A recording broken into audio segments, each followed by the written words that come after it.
Mental de Acuacultura y Medio Ambiente.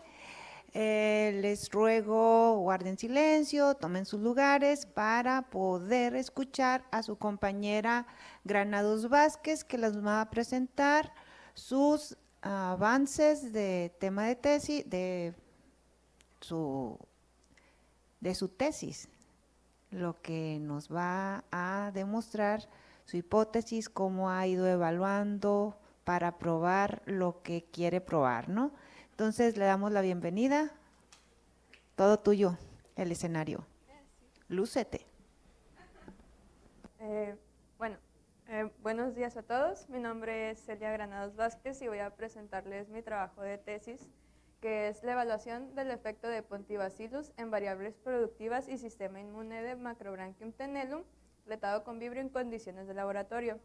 Mi comité está conformado por los directores el doctor Genaro Diarte Plata y la doctora Lourdes Camilla Montes, y el resto del comité está conformado por el doctor Antonio Luna González, la doctora María Elena Santos Cervantes y la maestra en ciencias Selene Abad Rosales.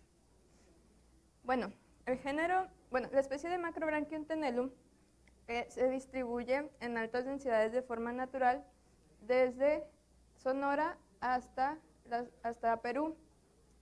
Este organismo tiene una gran capacidad de adaptación al medio, tiene un rápido crecimiento, es omnívoro y no es agresiva contra la misma especie y contra otras especies.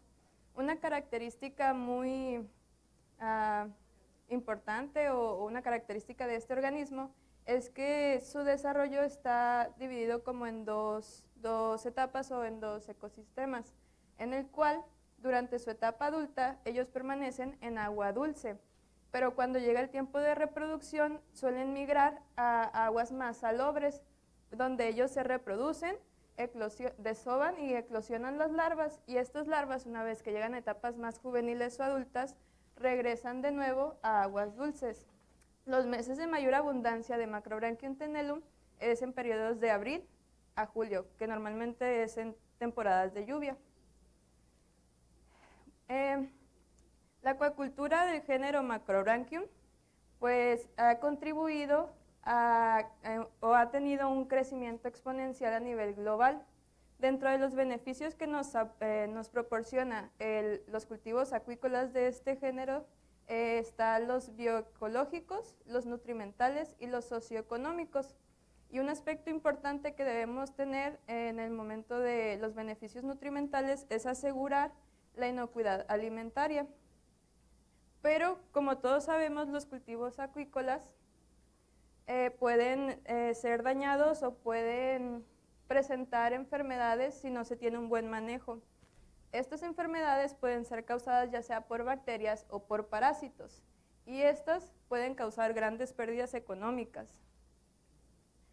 Dentro de los agentes causantes de mortalidad de la especie de Macrobranchium tenellum está, pues como mencioné, ya que se enferman por la presencia de bacterias, hongos o parásitos hospederos, o también pueden causar la muerte por anoxia o daños mecánicos en el caparazón, que posteriormente pueden ingresar o pueden haber bacterias oportunistas que los enfermen.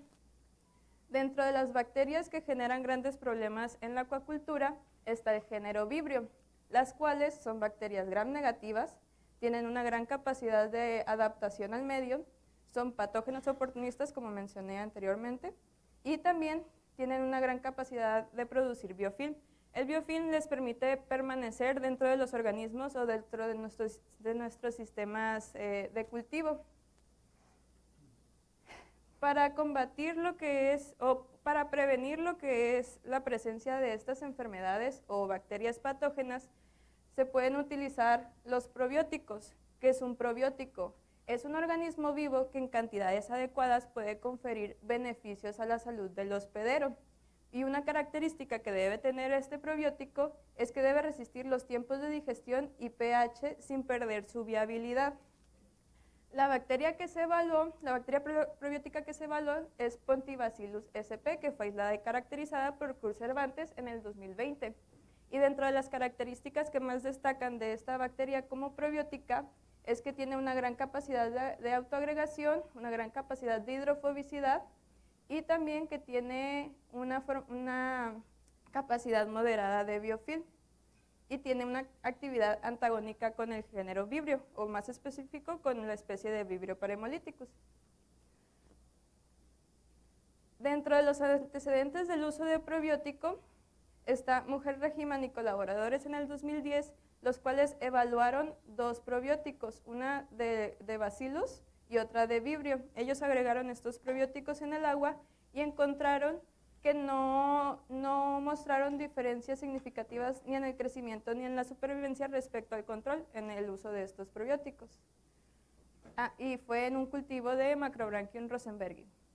Está Gupta y colaboradores en el 2016, que igual en un cultivo de Macrobranchium rosenbergi usaron un probiótico Bacillus coagulans. Aquí ellos sí encontraron diferencias significativas respecto al control en el crecimiento y supervivencia.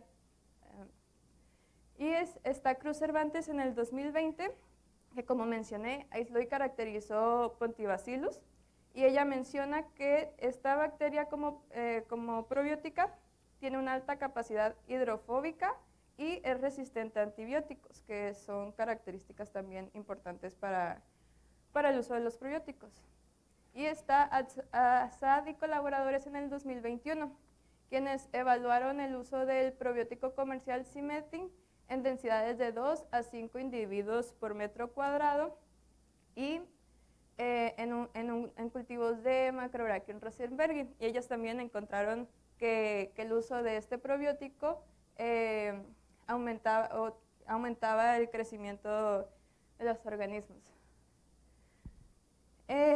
Dentro de los antecedentes del género Vibrio está Chimbay y colaboradores en el 2008, quienes ellos usaron una dosis letal media de Vibrio parahemolíticus en cultivo de Macrobranchium rosenbergi. Esta fue la dosis que utilizaron y ellos vieron que más del 80% de los organismos murieron. Hubo una mortalidad del 80%. Está Dong y colaboradores en el 2016, quienes mencionan que Procrambarius clarki son portadores de Vibrio parahemolíticus, pero en agua dulce, pero no son afectados por la bacteria. Está Gupta y colaboradores en el 2016, quienes ellos inyectaron organismos de Macrobranchium rosenbergi con Vibrio harveyi. Esta fue la concentración que usaron en 20 microlitros y esto fue igual una dosis letal media que ellos utilizaron. Y está Escamilla Montes y colaboradores en el 2023, quienes nos menciona una dosis letal media de Vibrio parahemolíticus en organismos de Macrobranchium tenellum, y esta fue la concentración que utilizaron. Bueno, creo que esto fue, bueno, está bien. Chimbay y colaboradores también menciona que Vibrio parahemolíticus causa daño en el tejido hepatopancreático y también necrosis en las células acinares. Respecto a los antecedentes sobre el sistema inmune del género Macrobranchium, está Cheng y Chen en el 2000, quienes mencionan que el pH, la salinidad y la temperatura afectan el conteo de hemocitos y la actividad de la profenoloxidasa en los organismos. Dependiendo la variación que tenga la temperatura, puede hacer que aumenten o disminuyan el conteo de hemocitos y la actividad de la profenoloxidasa. Está Mujer Regiman y colaboradores en el 2010, que como mencioné, evaluaron estos 2 probióticos y mencionan que el recuento total de hemocitos aumentó significativamente en el uso de estos probióticos, al igual que la actividad de la fenoloxidasa, todo esto respecto al control. Y también está Gao y colaboradores en el 2019, quienes mencionan que la actividad de la profenoloxidasa después de una infección con Vibrio cólera aumentó durante las 6 a las 12 horas de infección y después regresó a la normalidad a las 72 horas posterior a la infección. Como justificación, en el género Macrobranchium tiene importancia comercial en México, ya sea como organismo de cultivo, como producto alimenticio de la pesca y tiene un valor comercial. Dentro de los aspectos importantes que se debe cuidar o que hay en los organismos de cultivo está la reproducción de larvas. Es importante también conocer cómo se van a nutrir estos organismos y el control de enfermedades. Todas estas características pues, pueden ser afectadas si entra un patógeno como los que son del género Vibrio, las cuales pueden causar altas mortalidades, pérdidas económicas por las mismas mortalidades que se pueden presentar. Si hay un mal manejo, puede haber resistencia a los antibióticos, y si hay mal manejo del agua también, que no tienen un lugar donde desecharla, donde tratarla, puede haber diseminación de estas enfermedades. Pero todo esto se puede prevenir mediante el uso de bacterias probióticas, que pueden incrementar la respuesta inmune de los organismos de cultivo, pueden modificar la comunidad microbiana y de esta manera mejorar el uso del alimento. Como hipótesis, el probiótico Pontibacillus favorece el crecimiento, supervivencia y el sistema inmune del langostino Macrobranchium retado con Vibrio en condiciones de laboratorio. Como objetivo general, es evaluar el efecto de Pontibacillus en variables productivas y el sistema inmune del langostino Macrobranchium retado con Vibrio en condiciones de laboratorio. Como objetivos particulares, es aislar y caracterizar a nivel bioquímico Vibrio aislado de Macrobranchium tenellum, evaluar el efecto de Pontibacillus a diferentes concentraciones en el agua en el crecimiento, supervivencia y respuesta inmune de Macrobranchium tenellum en condiciones de laboratorio. El tercer objetivo es evaluar el efecto de Pontibacillus a diferentes frecuencias en el agua en el crecimiento, supervivencia y respuesta inmune de Macrobranchium tenellum. Y el cuarto es analizar el daño en el hepatopáncreas durante el reto con Vibrio en Macrobranchium tenellum, igual en condiciones de laboratorio. Esta es la estrategia general del trabajo, en el cual el primer objetivo, que fue aislar y caracterizar Vibrio, se va a realizar con la técnica de López León y colaboradores del 2016. En el bioensayo de evaluar las diferentes concentraciones y frecuencias, se va a analizar lo que sería el crecimiento, la supervivencia, el sistema inmune, y se va a hacer un análisis microbiológico del intestino y del agua. Y el cuarto objetivo, que es analizar el daño en el hepatopáncreas, se va a hacer con la técnica histológica hematoxilina eosina. Los organismos se capturaron en los drenes y drenes y canales agrícolas de Guasave, más cerca del Coloradito. Se usó el método de captura por atarraya y se seleccionaron los organismos que fueran de Macrobranchium tenellum. Para la preparación del inóculo de Pontibacillus, la bacteria Pontibacillus se sembró en caldo de tripticacina de soya, se incubó y posteriormente de la incubación, después de 24 horas, se centrifugó donde se formó una pastilla bacteriana. Esta pastilla bacteriana se le realizaron lavados para desechar lo que sería el medio de cultivo y quedarnos solo con la bacteria, la cual se llevó una absorbancia de 1 para posteriormente ser agregado a cada tratamiento.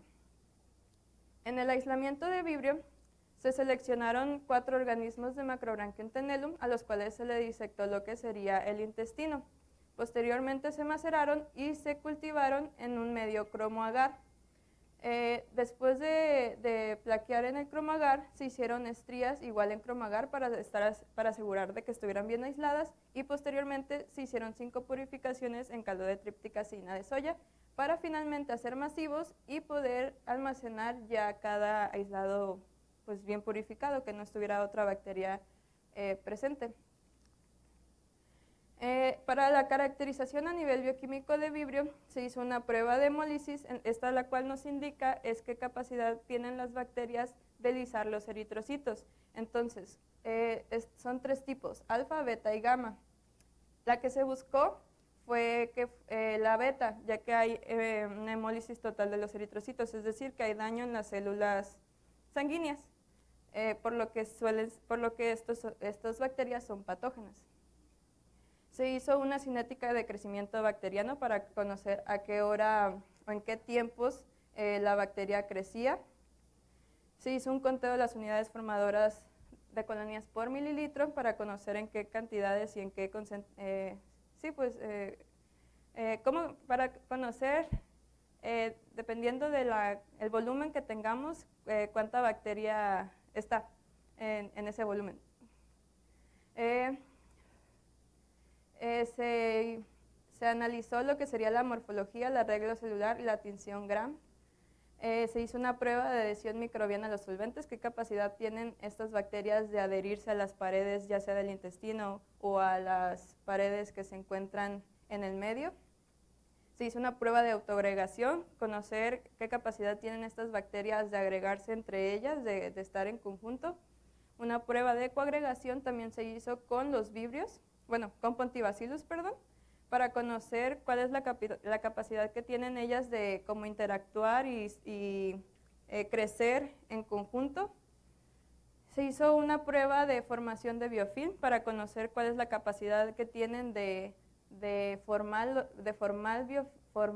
biofilm y poder adherirse también a una pared, ya sea dentro de los organismos o del medio.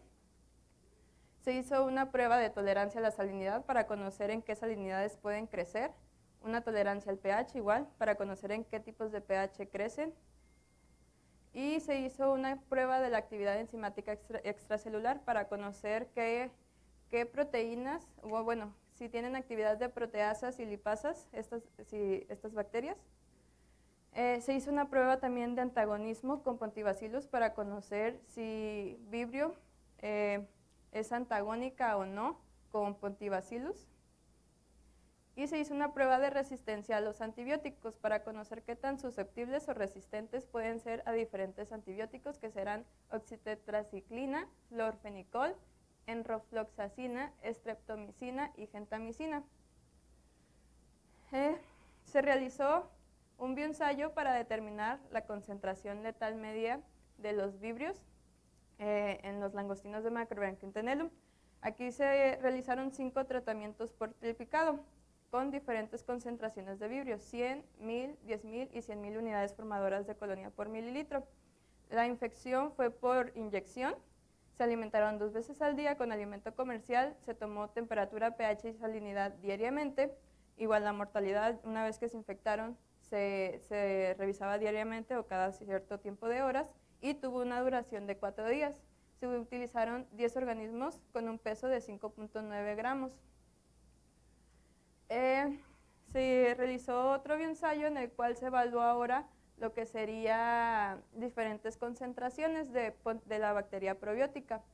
Fueron 5 tratamientos por triplicado, en los cuales se evaluaron la concentración de 2 millones, 3 millones y 4 millones de unidades formadoras de colonia por mililitro. El probiótico se agregó cada 2 días. Se usaron 15 langostinos por tina con un peso de 2.85 gramos. Igual, la alimentación fue 2 veces al día, temperatura, pH y salinidad se revisó diariamente. Igual la mortalidad se revisó diariamente, se hicieron biometrías cada 7 días. Se hacía sifón y recambio cada 3 días y tuvo una duración de 36 días. En el bioensayo 3, ahora se evaluaron lo que serían las diferentes frecuencias con la mejor concentración del bioensayo 2, la cual fue la de 2 millones de unidades formadoras de colonia por mililitro. Y se evaluó la frecuencia que sería agregarlo diario, cada 2, cada 3 y cada 4 días. Y las condiciones fueron igual al anterior bioensayo, solo que este bioensayo duró 30 días y los langostinos pesaron 3 gramos. Se hizo un análisis microbiológico, como mencioné, se tomó una muestra de agua por tina y se tomó una muestra de intestino, 2 organismos por tina.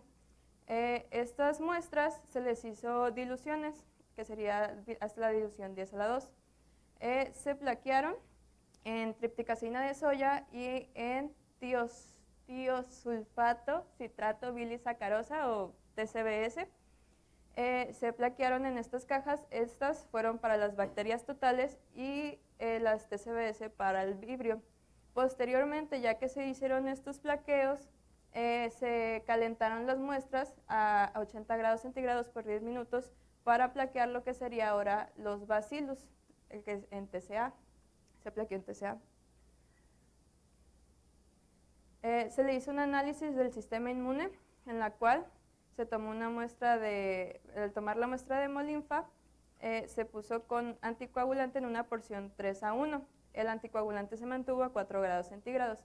También se hizo un conteo de hemocitos en una cámara de Neubauer, igual en un volumen 1:3, en una solución de formol al 10%. Se hizo lo que sería también la actividad de la fenoloxidasa con 100 microlitros de la hemolinfa, y se hizo una cuantificación de anión superóxido, igual con una muestra de 100 microlitros de hemolinfa.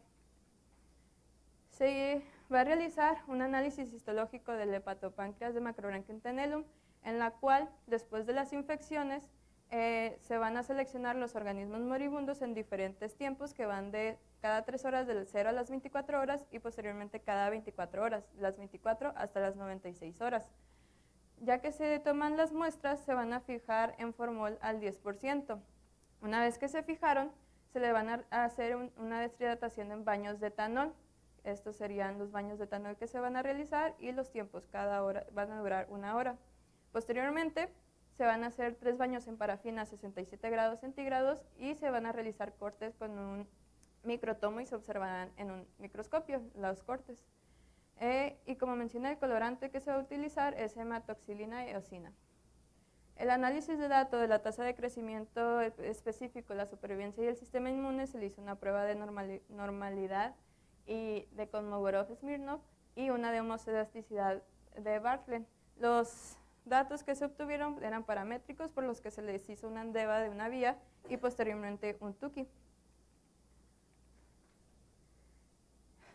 En el aislamiento de vibrio, en total se aislaron lo que serían 15 vibrios. 5 eran vibrio parahemolíticos, 5 alginolíticos y 5 podían ser bulfinicus o cólera.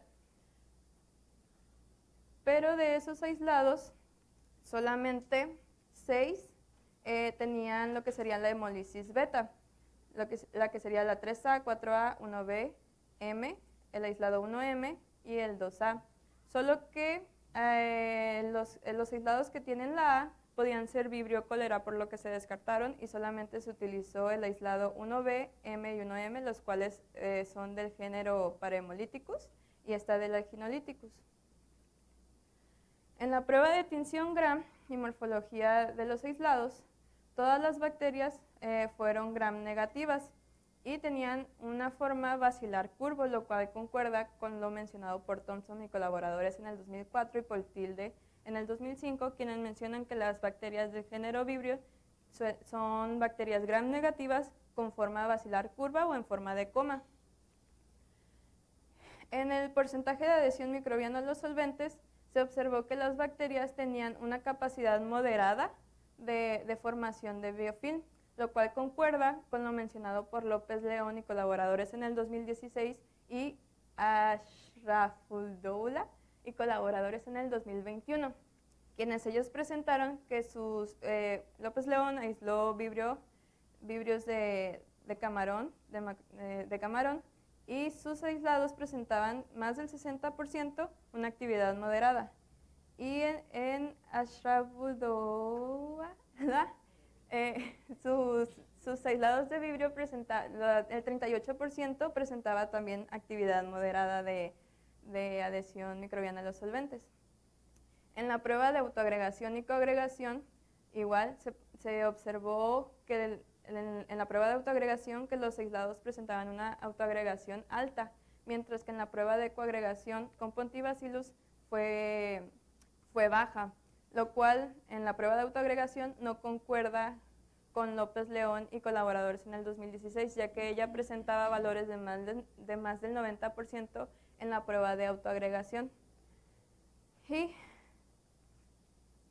en la prueba de capacidad de formación de biofilm, los aislados que eran de vibrio parahemolíticos presentaron una capacidad baja de formación de biofilm, mientras que el aislado de vibrio alginolíticos presentó una capacidad media. Esto no concuerda con Han y colaboradores en el 2016, quienes cuando aislaron vibrios, ellos mencionan que el 71% de sus vibrios presentaban una capacidad moderada, mientras que López León igual, y colaboradores en el 2016, el 85% de sus vibrios presentaban una capacidad moderada de formación de biofilm, mientras que aquí se presenta una capacidad baja. Esta fue la que presentó ya capacidad moderada o media.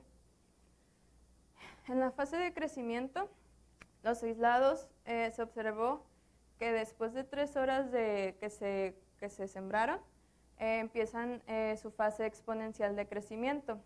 En el aislado M de Vibrio parahemolíticus y 1B de Vibrio anquinolíticus, esta fase terminó a las 9 horas, mientras que en el aislado 1M de Vibrio parahemolíticus se terminó hasta las 48 horas, que fue cuando ya inició la fase estacionaria, y la fase de muerte hasta las 96 horas.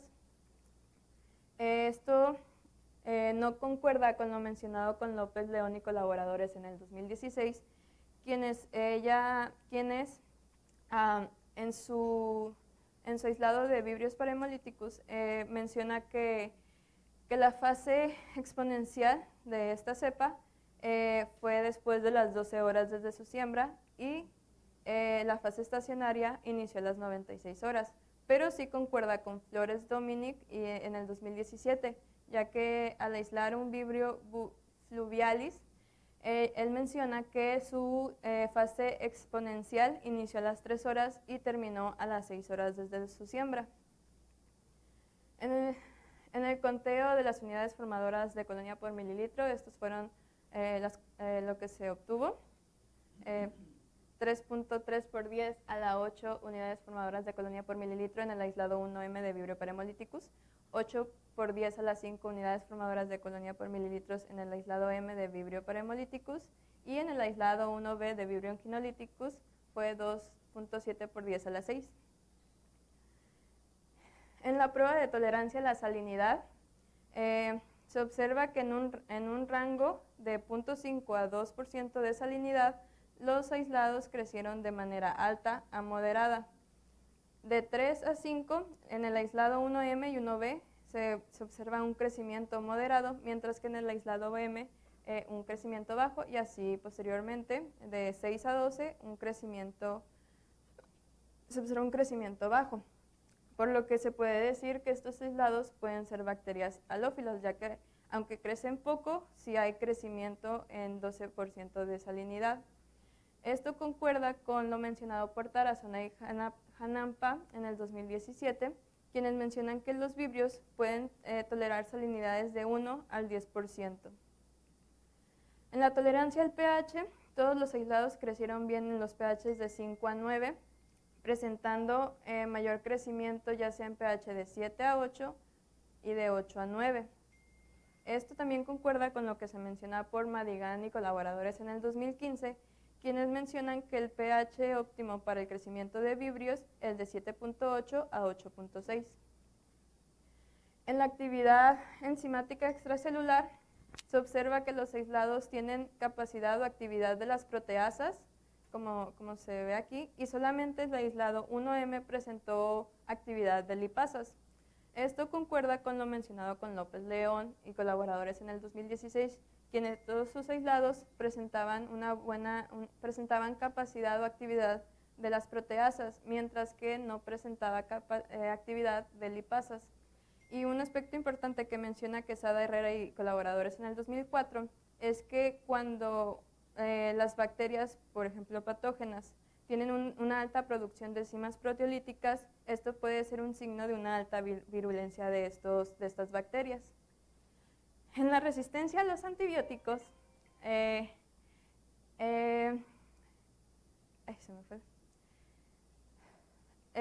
puede observar que los aislados fueron más susceptibles a los antibióticos de oxitetraciclina, a enrofloxacina y a florfenicol, mientras mostraron más resistencia a lo que sería gentamicil y streptomicina. Esto concuerda con lo mencionado por Tarazona Hanampa en el 2017, quienes mencionan que sus aislados fueron más susceptibles a lo que sería el antibiótico de florfenicol y enrofloxacina.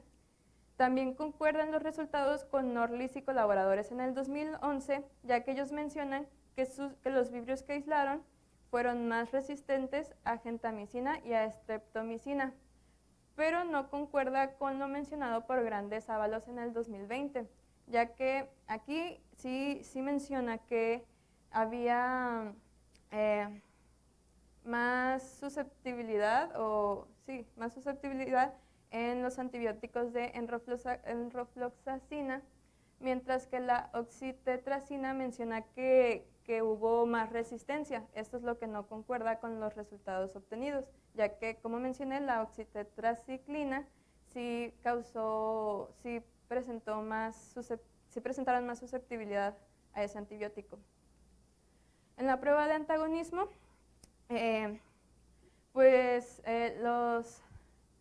los aislados de vibrio no inhibieron el crecimiento de Pontivacillus. O sea, Pontivacillus es el que está en toda la caja y aquí adentro se puso el sobrenadante de los vibrios.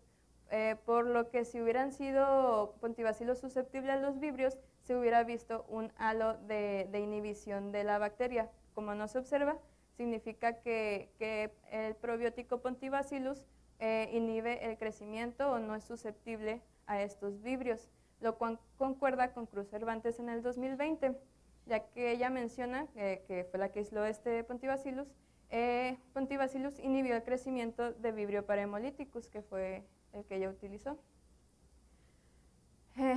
Para los que serían los bioensayos, pues se hizo una prueba de letalidad de cada aislado que se caracterizó, en la cual se observó que el aislado M de Vibrio parhemolyticus se presentó una mortalidad del 100% de los organismos, mientras que el aislado 1M y 1B fue menor al 80%, por lo que la bacteria o el aislado que se seleccionó para las infecciones fue este aislado de M de Vibrio parhemolyticus. El bioensayo 1, en el cual se determinó la concentración letal media del vibrio, como lo mencioné en los tratamientos, se observó que todas las concentraciones pues tenían más del 80% de mortalidad, o sea, se observó más del 80% de mortalidad en las concentraciones, por lo que se seleccionó la dosis más baja, que sería esta, como la mejor, la cual después se le hicieron diferentes pruebas para conocer una mejor dosis. En el bioensayo 2, en donde se evaluaron las concentraciones, los parámetros físico-químicos que se presentaron, la temperatura fue de 30 grados como máximo y 28.7 como mínimo. En un pH se mantuvo en 9.2 y la salinidad fue de 5 a como mínimo 4.7. En la tasa de crecimiento específico no se observaron diferencias significativas entre los tratamientos. Esto no concuerda con Gupta y colaboradores en el 2016, ya que ellos, cuando evaluaron sus probióticos de Bacillus, sí encontraron diferencias significativas de sus tratamientos respecto al control. Se observa dentro de los tratamientos con Pontivacillus que el mejor tratamiento fue el tratamiento 3. Pero estos resultados sí concuerdan con Escamilla Montes, ya que ella también utilizó Pontivacillus en un cultivo de Macrobranchium tenellum y no observó diferencias sí observó diferencias significativas entre sus tratamientos, pero fue menor al control. O sea, el crecimiento de los organismos fue menor al control. En la supervivencia no se mostraron diferencias significativas, fue más del 90% de la supervivencia de los organismos, lo cual concuerda con Mujer Regivan y colaboradores en el 2010, quienes no presentaron diferencias significativas entre sus tratamientos y tuvo una alta supervivencia. En el conteo de mocitos no se observaron diferencias significativas entre los tratamientos, pero se puede observar que el tratamiento 3 fue más alto respecto al control en el conteo de mocitos hialinos. Hubo un mayor conteo y fue mucho mayor en el tratamiento 5. En el conteo de mocitos semigranulares Igual, el tratamiento 5 hubo mayor presencia o mayor conteo de hemocitos semigranulares respecto al control.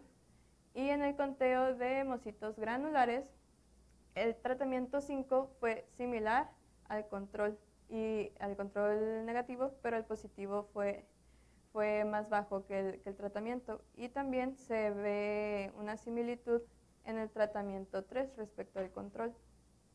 Esto concuerda con Mujer Régimen y colaboradores en el 2010, quienes no encontraron diferencias significativas en sus tratamientos de acuerdo al conteo de hemocitos.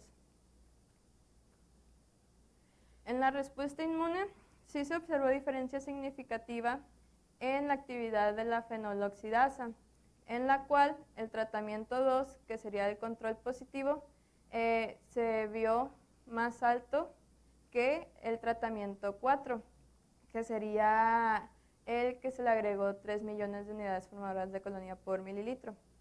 La diferencia significativa o las diferencias es entre el tratamiento o el control 2 y el tratamiento 4, mientras sigue siendo igual que el resto de los tratamientos. En la cuantificación o la concentración de anión superóxido no se observaron diferencias significativas, pero el tratamiento 5 fue el que presentó mayor concentración del anión superóxido. Y en la profenoloxidasa, los tratamientos fueron muy similares al control, como se observa, pero igual no se presentaron diferencias significativas. Esto concuerda con Mujer, Régimen y colaboradores en el 2010, quienes ellos también presentaron diferencias significativas en la actividad de la fenoloxidasa. En el bioensayo 2, en el análisis microbiológico, se observa que todos los tratamientos tuvieron crecimiento de bacterias, todos tuvieron crecimiento de bacterias. Esto fue en el agua. Mientras que en el conteo de los bacilos, solamente en el tratamiento 4 y en el tratamiento 1 hubo presencia o hubo una proliferación o crecimiento de bacilos. Y en el crecimiento de vibrios, o en el análisis microbiológico de los vibrios, se observa que nada más en los controles hubo presencia de bacterias del género Vibrio, mientras que en los tratamientos no se observó ningún crecimiento de los vibrios. En el análisis del intestino, igual se observa presencia de bacterias en general dentro del intestino de los organismos y también se presentan un buen conteo de bacilos dentro del intestino. Y en el análisis del vibrio, ninguno de los organismos tuvo presencia de vibrio en el intestino.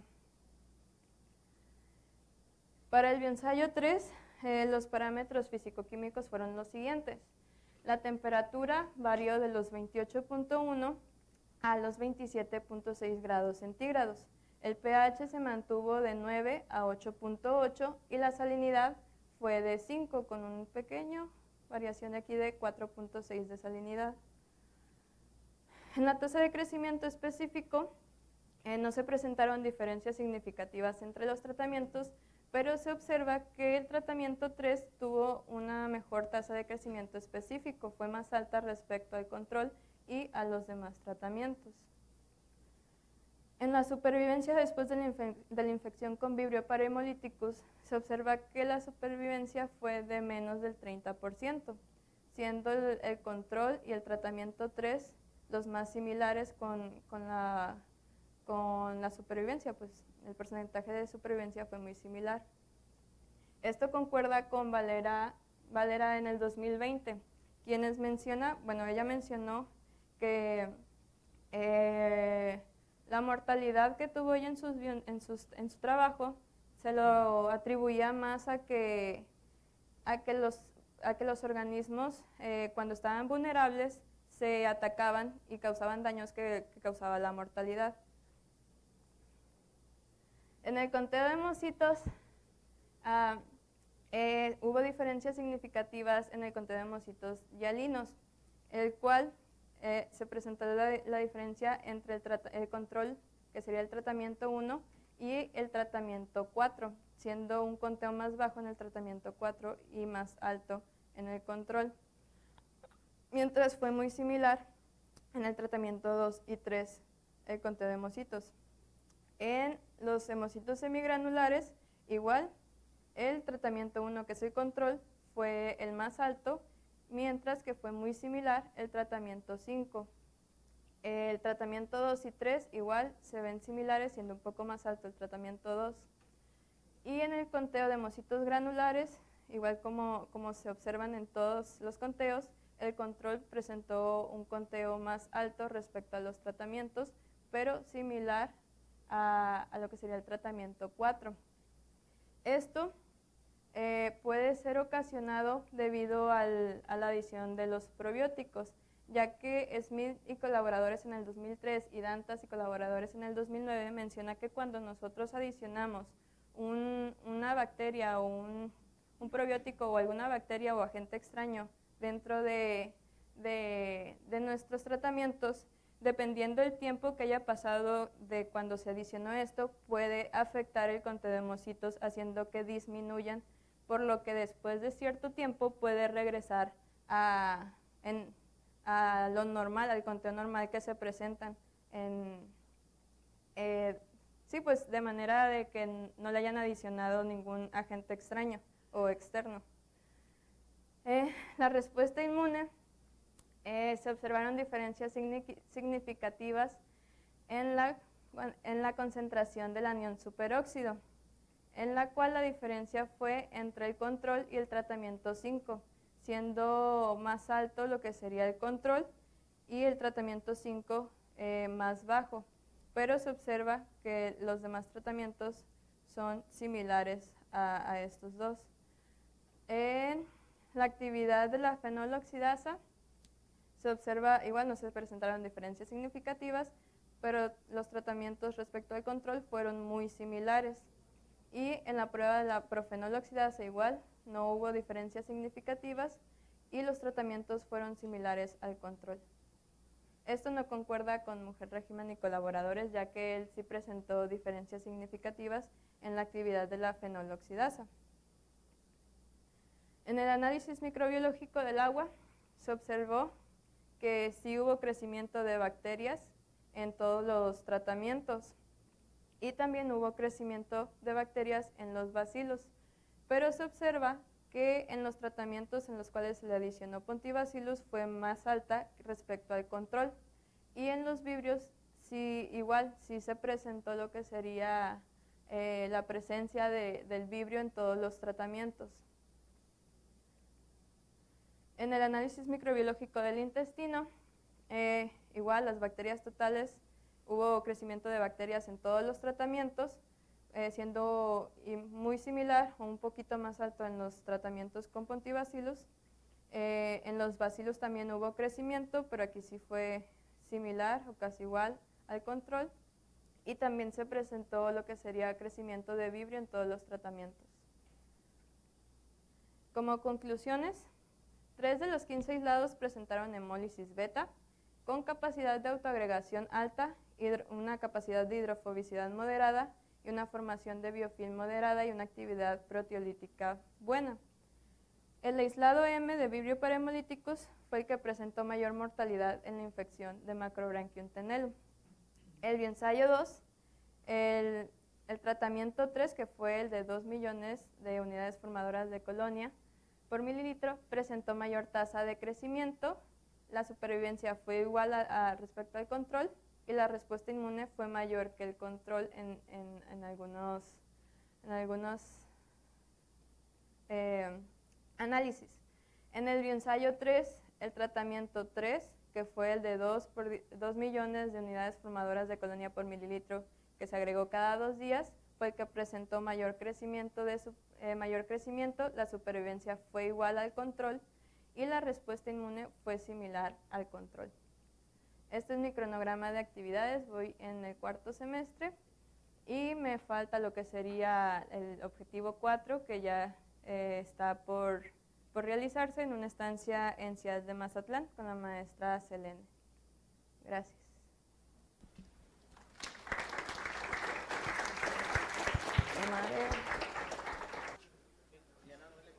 Buenas, le damos la bienvenida, chicos, ya se toman sus lugares, por favor, vamos a continuar con nuestro programa y le damos el uso de la palabra a su compañera Ailín. Adelante, Ailín. Bueno, buenos días, mi nombre es Ailín Aracel López Insunza y les vengo a presentar mi proyecto que lleva por nombre Efecto de la inclusión de la macroalga Ulva lactuca en dietas formuladas con concentrado de frijol para camarón blanco Litupenaos banamey, evaluación en crecimiento, desempeño productivo con relación a los genes de crecimiento y sistema antioxidante.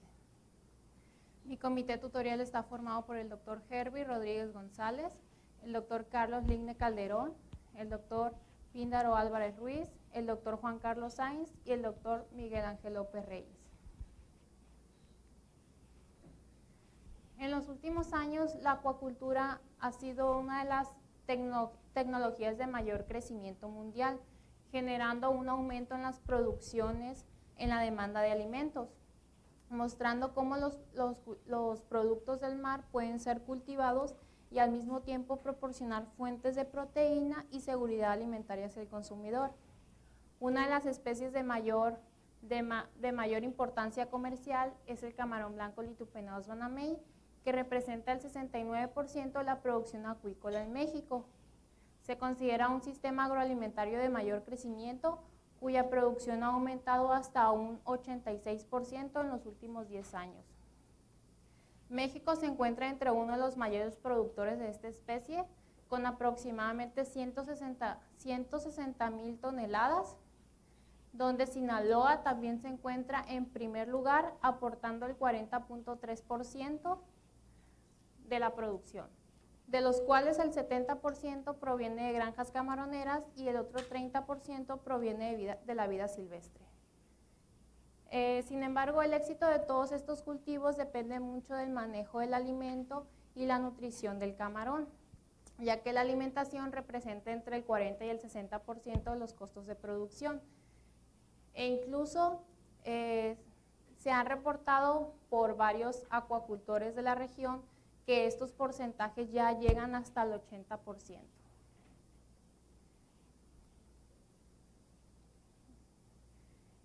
Y esto se debe a que uno de los principales ingredientes es la harina de pescado. La harina de pescado se caracteriza por ser de calidad nutricional, por ser una de las mejores fuentes de proteína, porque contiene todos los aminoácidos que el organismo requiere para su crecimiento y desarrollo y presenta una alta digestibilidad. Estos productos provienen de peces pelágicos que son sobreexplotados y que su uso cada vez es más limitante. Otro de los problemas que también se enfrentan los cultivos de camarón es la amenaza a enfermedades que en su mayoría, que desafortunadamente en su mayoría son reducidas por el exceso de antibióticos que alteran el sistema fisiológico, contaminan y generan productos de menor calidad. Es por ello que la industria se encuentra frente a la necesidad de buscar nuevas alternativas de alto valor biológico que sustituyan la harina de pescado por alimentos que sean más disponibles y que sean de bajo costo. Entre estas alternativas encontramos lo que es la proteína de origen vegetal, como son las semillas oleaginosas y leguminosas, de los cuales encontramos lo que es el frijol, que el frijol es uno de los granos que más se produce en la región. Se considera un alimento completo, contiene todos los nutrientes esenciales que le pueden permitir al organismo en su crecimiento y desarrollo. Sin embargo, presenta ciertas desventajas como son los factores antinutricionales y presenta un desequilibrio de aminoácidos. Una manera en la que nosotros podemos contrarrestar estas desventajas es mediante el uso de concentrados de proteína, ya que como su nombre lo indica, obtenemos una mayor cantidad de proteína, presenta alta digestibilidad y sobre todo tiene un bajo contenido de fibra. Otra de las alternativas que también se presentan es el uso de macroalgas. Las macroalgas representan el 30% de la producción acuícola y están distribuidas en todo el mundo. Es decir, que aportan hasta el 123 millones de toneladas de producción en la acuacultura mundial. Y las macroalgas han sido el centro de atención, debido a su valor nutricional. Se considera que son altas en carbohidratos, hasta un 60%, unos niveles de proteína medio altos, entre el 10 y el 47%, sí presenta bajos niveles de lípidos y un contenido de cenizas entre el 7 y el 38%. Las macroalgas también han sido utilizadas en diferentes áreas de la industria, ya sea la alimentaria, la farmacéutica y la cosmética. Se han utilizado como promotoras del crecimiento de muchos organismos acuáticos. Son utilizadas y aprovechan más que nada la parte de los antioxidantes, como son los compuestos fenólicos. Se utilizan como pigmentos e incluso son antimicrobianos. En la parte de los antecedentes tenemos que Díaz Vázquez, 2019, hizo una sustitución del 30% de harina de pescado con frijol azufrado descascarillado. Evaluó antinutrientes y digestibilidad. Rey, colaboradores, 2020, hizo una sustitución del 15% de la harina de pescado por concentrado de soja. Obtuvo una supervivencia por encima del 90% y una tasa de crecimiento del 15%. González Félix, colaboradores, 2022, hizo un experimento en granja y en laboratorio y mostró que el uso de concentrado de frijol al 7.5% tuvo una mayor tasa de crecimiento del 15%. Mientras que Soto Peña en 2024 hizo un reemplazo de la harina de pescado con un concentrado de chícharo al mismo porcentaje junto con el concentrado de frijol, y también mostró una tasa de crecimiento del 10% y una supervivencia del 100%.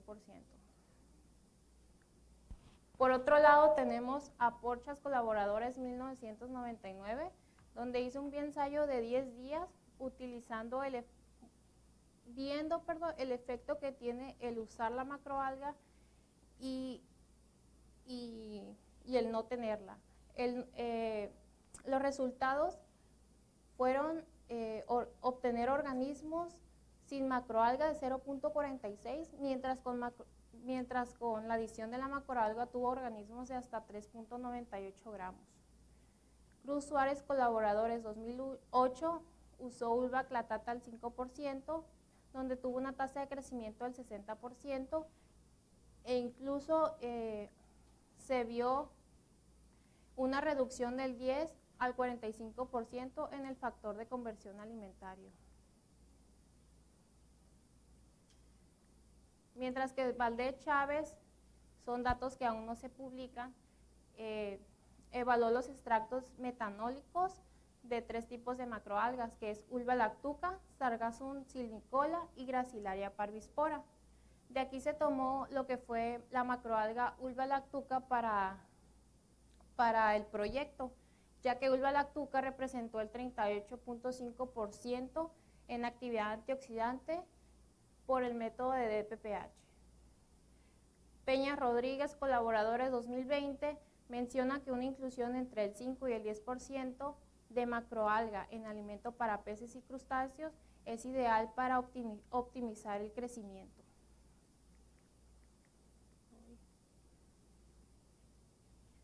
Por lo tanto, decíamos que la sobreexplotación de los recursos marinos y los altos costos de la harina de pescado conllevan a la industria a buscar nuevas alternativas que sustituyan estos ingredientes por otros ingredientes que sean de alto valor biológico.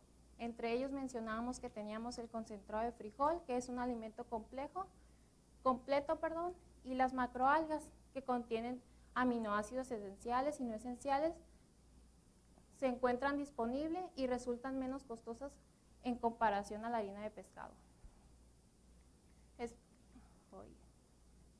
Por lo tanto, en el presente trabajo se evalúa el efecto del concentrado de frijol y la macroalga Ulva lactuca en alimentos formulados para evaluar el crecimiento, desempeño productivo y la expresión de genes en relación con el crecimiento y sistema antioxidante del camarón blanco Litupenos banamei.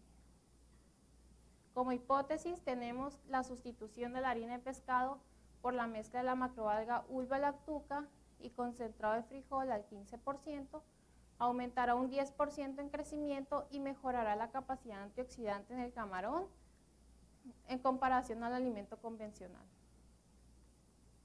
Como objetivo general es evaluar la inclusión de la macroalga Ulva lactuca en dietas formuladas con concentrado de frijol al 15% para juveniles de camarón blanco Litupenaos banamei, así como su efecto en crecimiento, digestibilidad, expresión de genes de crecimiento y sistema antioxidante. Como primer objetivo se determinó la composición proximal de la macroalga Ulva lactuca y se determinará la capacidad antioxidante de esta especie, y de las dietas experimentales formuladas con 15% de concentrado de frijol para juveniles de camarón blanco Litupenaos banamei.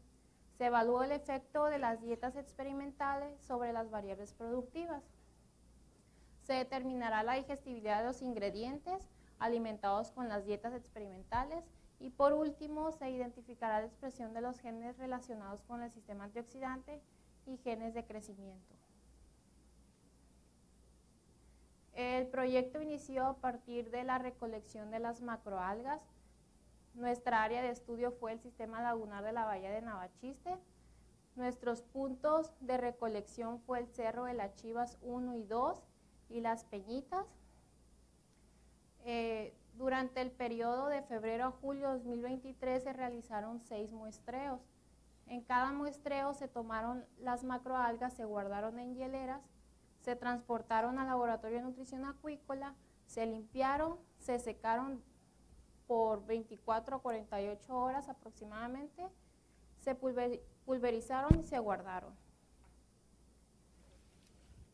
Por otro lado, se elaboraron los concentrados de proteína utilizando frijol azufrado reina, en la cual aquí se manejaron ajustes de pH, empezando con el frijol que se pulverizó, se tamizó, se hicieron diluciones de 1:10 de peso por volumen, se hizo el ajuste alcalino a 9.5 con hidróxido de sodio, se precipitó, se recuperó el sobrenadante y se volvió a hacer otro ajuste de pH al 4.5. Se liofilizaron y una vez terminados los concentrados se pudo determinar lo que es el porcentaje de rendimiento de proteína con ayuda de lo que fue, con la fórmula escrita por González, colaboradores 2021, donde dice que la proteína extraída por la proteína inicial de la harina entre los gramos de peso seco a partir del concentrado proteico por el kilogramo de harina.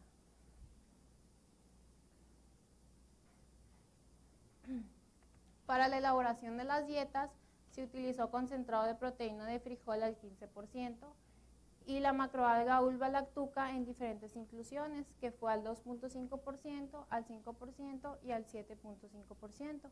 Se elaboraron 8 dietas experimentales, que fue la dieta control, el concentrado de frijol, la macroalga sola, y las últimas 3 dietas se hizo la combinación del concentrado de frijol con la macroalga Ulva lactuca con las diferentes inclusiones. Posteriormente se realizaron los análisis bromatológicos de cada una de las dietas que se llevaron a cabo en el laboratorio de nutrición acuícola. Se determinó humedad, ceniza, grasas, fibra cruda, proteína, extracto libre de nitrógeno y la energía, siguiendo la metodología AWAC 1995. Se determinará la capacidad antioxidante siguiendo la metodología de Cardador, Martínez, colaboradores 2006. Para fenoles totales y ABTS, del mismo modo se llevará a cabo lo que es la metodología de Swain Hills 1959 y colaboradores 1999. Se llevó a cabo un bioensayo de crecimiento.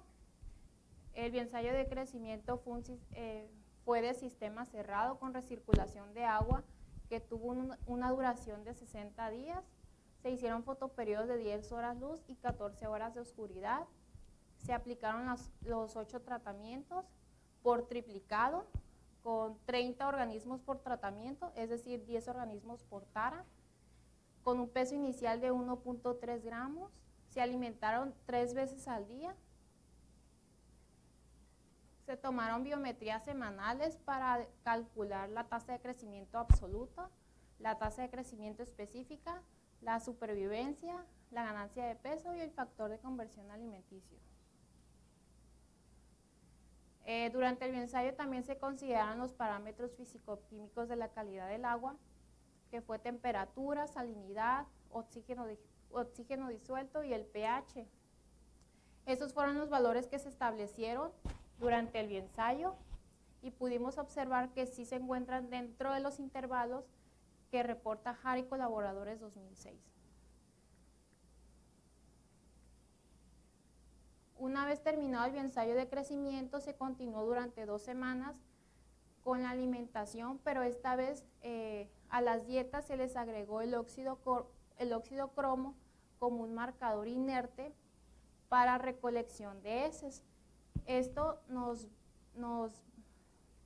va a permitir determinar la digestibilidad de los ingredientes y de la proteína, que se calcularán de acuerdo a la ecuación de Meiner, colaboradores 1981, la digestibilidad aparente de la materia seca del ingrediente y de la proteína, que se van a calcular con Cho y Slinger 1979.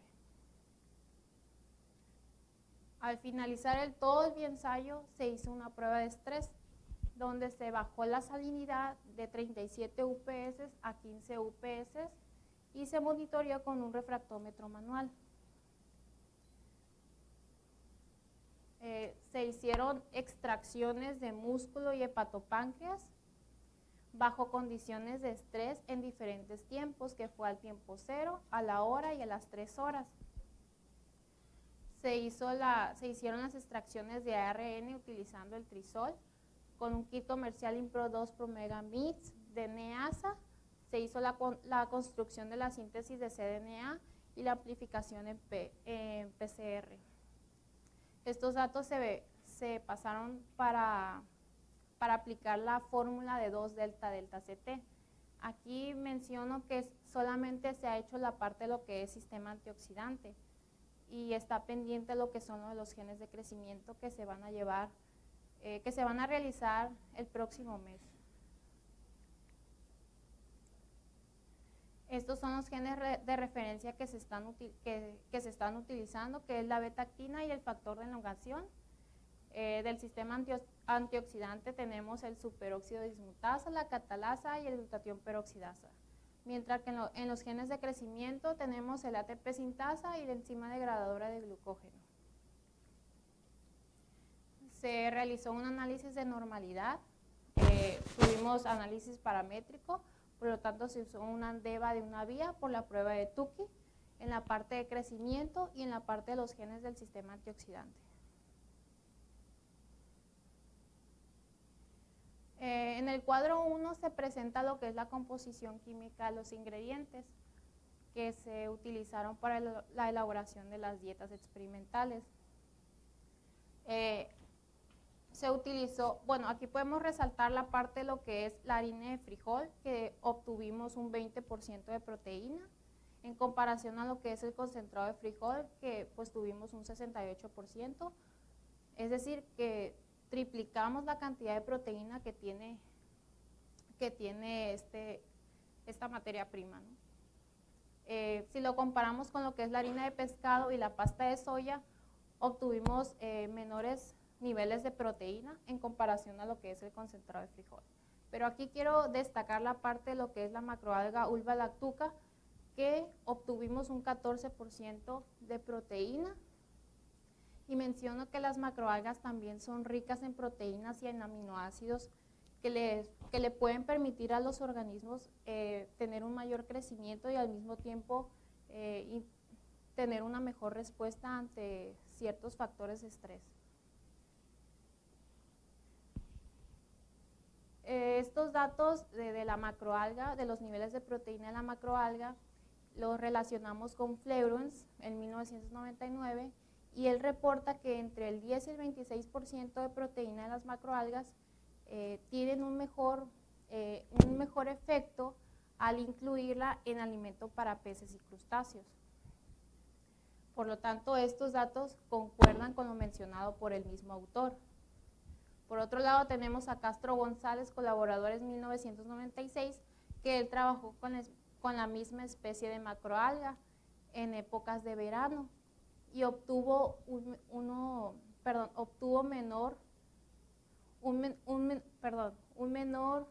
menor cantidad de proteína y tuvo una mayor cantidad de cenizas. Las cenizas son las vitaminas y los minerales. Y él menciona que la macroalga Ulva lactuca se puede utilizar como un suplemento alimenticio. Posteriormente se determinó lo que es el rendimiento de proteína del concentrado de frijol. Para la obtención del rendimiento de proteína, pues se consideraron los niveles de proteína de la harina del frijol y del concentrado de frijol. Se obtuvo el 56% y obtuvimos 167.2 gramos de concentrado por cada kilo de alimento. Estos datos pues son muy similares a lo que reporta Soto Peña en 2024, donde obtuvo un rendimiento de hasta el 53.65%, mientras que González Félix también tuvo un rendimiento de proteína del 42%. González Félix también menciona que esta variabilidad depende mucho del proceso durante la elaboración de los concentrados, el tiempo de agitación, las temperaturas y la variabilidad del grano. En el cuadro 3 se muestra lo que es el desempeño productivo durante el bioensayo de crecimiento. Aquí, pues quiero resaltar que Ulva lactuca al 5% tuvo el mayor crecimiento en comparación al resto de los tratamientos y asimismo también fue mejor que el tratamiento control. Y mientras que el factor de conversión alimentario fue mucho mejor en lo que es la inclusión de Ulva lactuca al 5% y al 7.5%. Aquí lo podemos ver de una manera más clara en la gráfica, donde la dieta 4, que es la macroalga al 5%, pues fue diferente al resto de los tratamientos, seguido de lo que es la dieta 3, que fue al 2.5%. Sin embargo, aquí también podemos resaltar que la combinación del concentrado con la macroalga Ulva lactuca no fue diferente a la dieta control y no fue diferente al usar solamente el concentrado de frijol.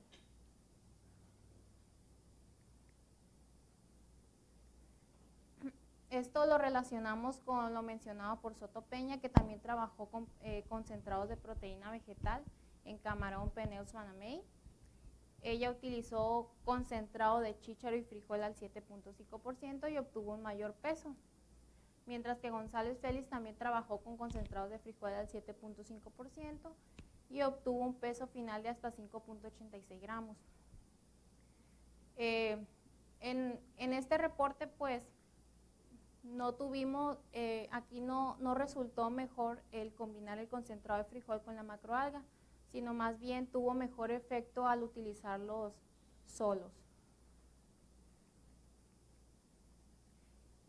Con base a estos resultados que obtuvimos del crecimiento, se tomó en cuenta el tratamiento control y el tratamiento de Ulva lactuca al 5% para determinar el sistema antioxidante, que fue superóxido dismutasa, catalasa y glutatión peroxidasa. Aquí pues tuvimos diferencias significativas en lo que fue el superóxido dismutasa, que fue en el tiempo 0 y a la primera hora. Del mismo modo fue en catalasa, tuvimos diferencias significativas entre el tratamiento control y la macroalga Ulva lactuca al 5%. mientras que en glutatión peroxidasa no encontramos diferencias significativas. Esto lo relacionamos con lo mencionado por Anaya Rosas, colaboradores en 2019, donde trabajaron con 3 tipos de macroalgas, que fue Gracilaria vermiculófila, Dictyota dichotoma y Ulva lactuca, y también mencionan que hubo un aumento en el superóxido de dismutasa y la catalasa, mencionando que sí las macroalgas tienen tienen una respuesta a un estímulo de actividad antioxidante. Mientras que Brontoguillón o colaboradores en 2022 también reportaron que el extracto de Sargassum en el alimento para Cyprinus carpio, que es la carpa común, también presentó diferencias entre lo que es el superóxido de dismutasa y la catalasa.